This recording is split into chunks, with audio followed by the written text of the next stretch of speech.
New year, new start, new TBR, which leads to the title of the video, 26 books for 2026. Obviously, the TBR will grow throughout the year, but for now, these are the 26 books that I really want to read. Number 1 is Release Me, which is the second book of the spin-off series of Shatter Me. It will be told in 3 points of views, and one of them is Aaron Warner Anderson. So, I don't think I need to explain more of why I'm looking forward to read this book. Number 2 is The Thorn Queen, which is the second book of the Rose Bargain duology. I mentioned before that even though the first book wasn't that intriguing, but the ending was intriguing enough for me to read the second book, and I do want to know how the story ends, so there's the second book. The next 2 books are The Blood of Hercules and The Bonds of Hercules. I've had Blood of Hercules in my TBR for like 2 years now. I don't know why I haven't read it, but I remember the reason that I wanted to read this book in the first place was because this one quote. It goes something like, "A man started talking,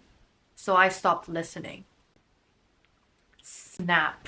The next one is Heir of Storms. First of all, the cover, absolutely gorgeous. And the blurb was very intriguing. It is the first book of a YA romantasy trilogy about dangerous magic, forbidden love, and a cutthroat competition for the throne in an empire where crowns are not inherited, they're won. The FMC is called Blaze, and the day she came into the world, she almost drowned it. She's a rain singer born to one of the most powerful fire-wielding families in the empire, and her birth summoned a devastating storm that left thousands dead. I mean, we all love a strong and powerful FMC. The next book on this list is actually the second book of this trilogy, which is called The Storm Weavers, I think. It's Tides of Fortune. I really hope I enjoyed Heir of Storms so I can read this book and obviously the book after. The next book on the list, Sweet Venom. This book is the second book of the interconnected series The Vipers, I'm pretty sure it's called. The first book, Beautiful Venom, is basically my entry to dark romance. But if you're new to dark romance, do not start with that book. You will regret it. Obviously, I didn't listen, but now I'm just warning you. The next 2 books are When the Moon Hatched and The Ballad of Falling Dragon. First of all, the covers are just stunning. I bought the book back in June, and I'm pretty sure I was very intrigued by the blurb once again. Also, on different platforms, I've seen very different reviews that are very extreme. It's either people hated it or they loved it. So I'm quite intrigued on where on the spectrum I will be standing. The next 4 books are from this Woven Kingdom series. After reading Shatter Me series, I've always wanted to read her other books since I feel like this one isn't as popular as obviously Shatter Me and the Shatter Me spin-off. I know this is supposed to be a 4 or 5 books series, so I wanted to wait until the series is almost complete before I start it, because learning from Shatter Me, I know some of her cliffhangers can be very stressful. It would be extremely dreadful if I had to wait in between one of the books. So I waited till 2026, which I think the last book will be coming out towards middle/end of the year. And I cannot wait. Next we have the Once Upon a Broken Heart novella, where she's teased about it on Instagram multiple times, and I cannot wait. I cannot wait to re-enter that world. I'm pretty sure she's releasing another edition with an extra novella called The Ballad of the Archer and the Fox, and I also cannot wait to read that, even though it means I have to buy the 3 books again in another edition. But I don't mind.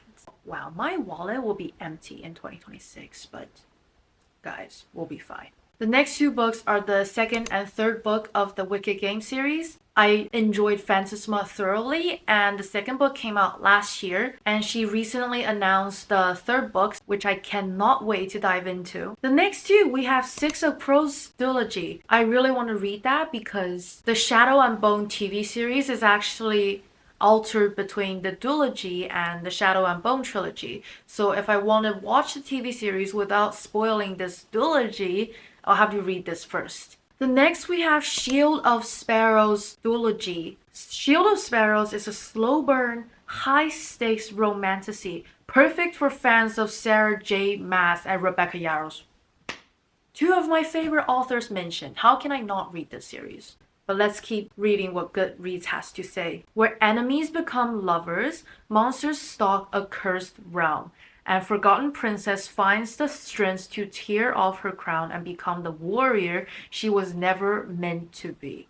Favorite authors mentioned: strong FMC, giving up her crown to be a warrior.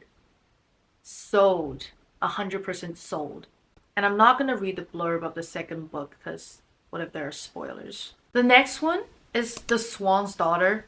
I kind of picked this book because the cover is absolutely stunning. I actually have no idea what this book is about. In this lush and romantic novel from New York Times best-selling author, a prince is only as good as his beating heart, and a maiden is only as good as her honest word.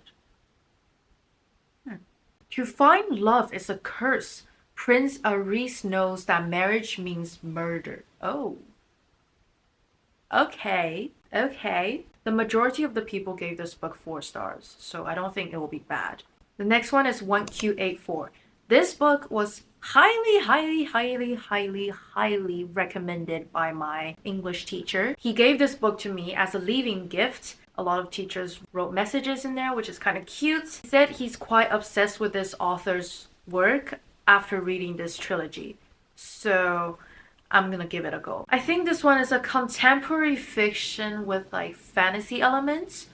So not the genre that I will usually go for, but one of my New Year resolution is to read more books outside of my comfort zones. So this would be a good book or trilogy. The next one's One Dark Window. This book was given by my friend Joy, and again, very extreme comments about it online. Some people hated it, some people loved it. But the reason I only put the first book on the list is a lot of people said the first book's amazing and the second book completely flopped. So I'm gonna go with the first book for now. Last but not least, we have A Study in Drowning duology. First of all, the cover's stunning, gorgeous.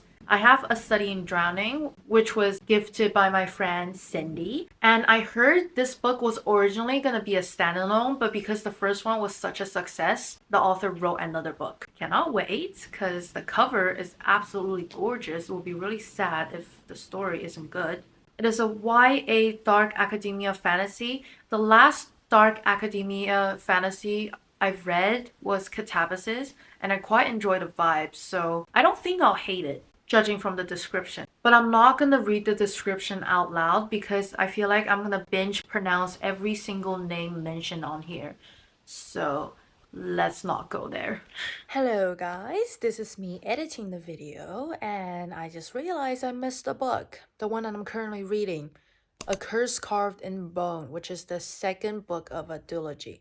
The first one was kind of amazing, and they say the second book gets better, so yeah, that's also one of the 26. Sorry guys, I can't count, and even though I wrote all the books down on my list, but apparently I can't read as well, so there's that.